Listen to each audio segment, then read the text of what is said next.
ምዕራፍ 21 ወደ ኢየሩሳሌምም ቀርበው ወደ ደብረ ዘይት ወደ ቤተ ፋጌ ሲደርሱ ያን ጊዜ ኢየሱስ ከደቀ መዛሙርቱ 2 ላከ፣ እንዲህም አላቸው፦ በፊታችሁ ወዳለችው መንደር ሂዱ። በዚያን ጊዜም የታሰረችን አህያ ውርንጫም ከእርሷ ጋር ታገኛላችሁ። ፈትታችሁ አምጡልኝ። ማንም አንዳች ቢላችሁ ለጌታ ያስፈልጉታል በሉ፣ ወዲያውም ይሰዳቸዋል።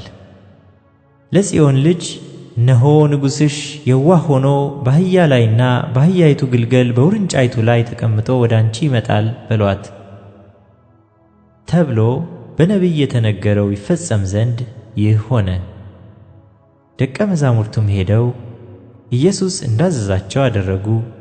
አህያይቱንና ውርንጭላዋንም አመጡለት፣ ልብሳቸውንም በእነርሱ ላይ ጫኑ፣ ተቀመጠባቸውም።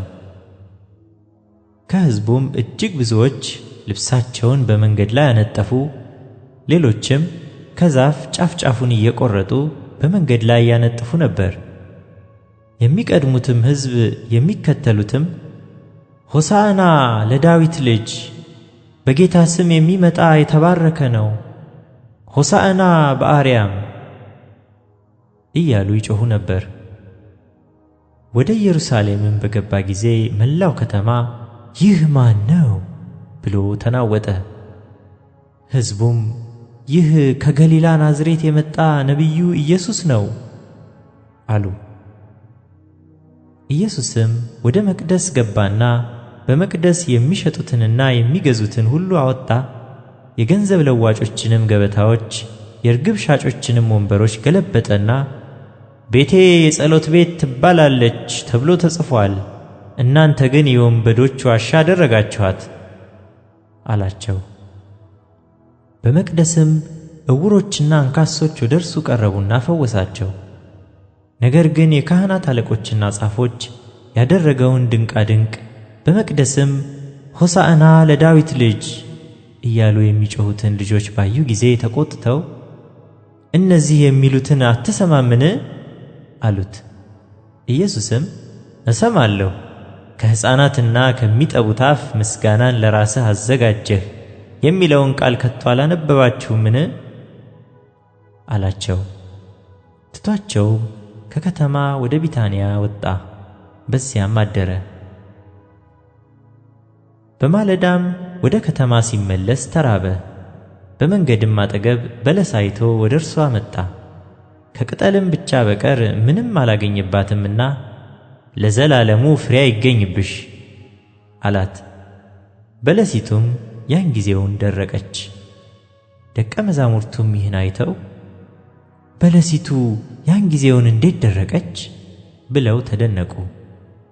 ኢየሱስም መልሶ እውነት እላችኋለሁ፣ እምነት ቢኖራችሁ ባትጠራጠሩም በበለሲቱ እንደሆነባት ብቻ አታደርጉም። ነገር ግን ይህን ተራራ እንኳ ተነቅለህ ወደ ባሕር ተወርወር ብትሉት ይሆናል። አምናችሁም በጸሎት የምትለምኑትን ሁሉ ትቀበላላችሁ አላቸው።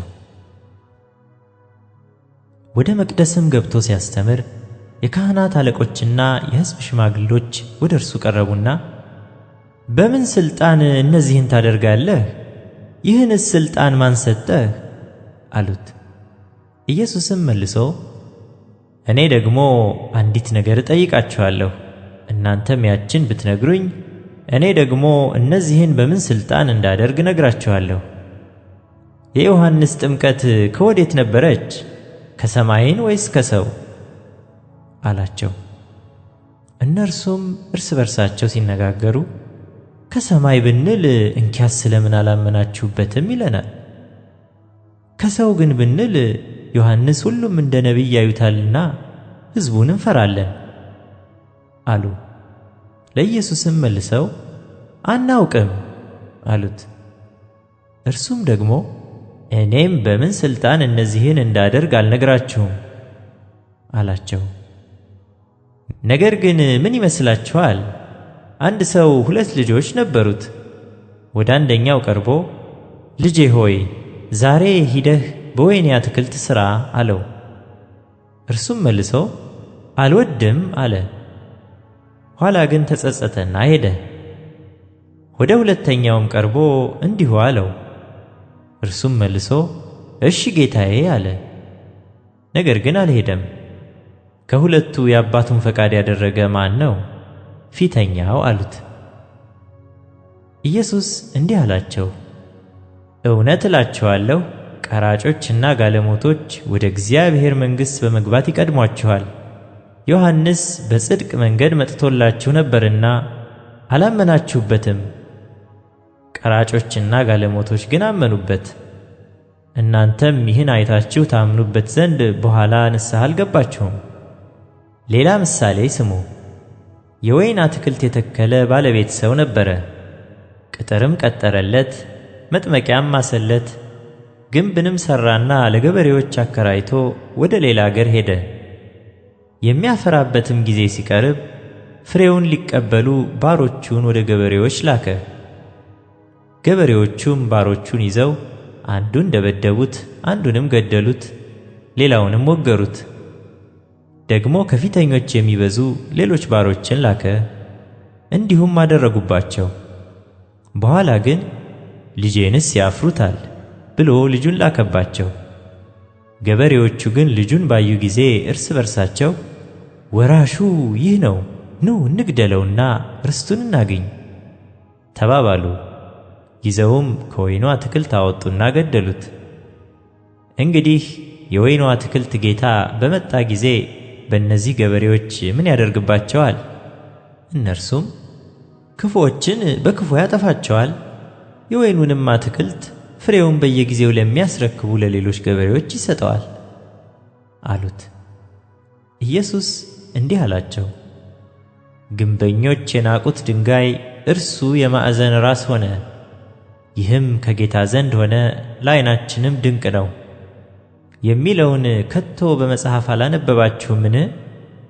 ስለዚህ እላችኋለሁ የእግዚአብሔር መንግሥት ከእናንተ ትወሰዳለች፣ ፍሬዋንም ለሚያደርግ ሕዝብ ትሰጣለች። በዚህም ድንጋይ ላይ የሚወድቅ ይቀጠቀጣል፣ ድንጋዩ ግን የሚወድቅበትን ሁሉ ይፈጨዋል። የካህናት አለቆችና ፈሪሳውያንም ምሳሌዎቹን ሰምተው ስለ እነርሱ እንደተናገረ አስተዋሉ። ሊይዙትም ሲፈልጉት ሳሉ ሕዝቡ እንደ ነቢይ ስላዩት ፈሯቸው።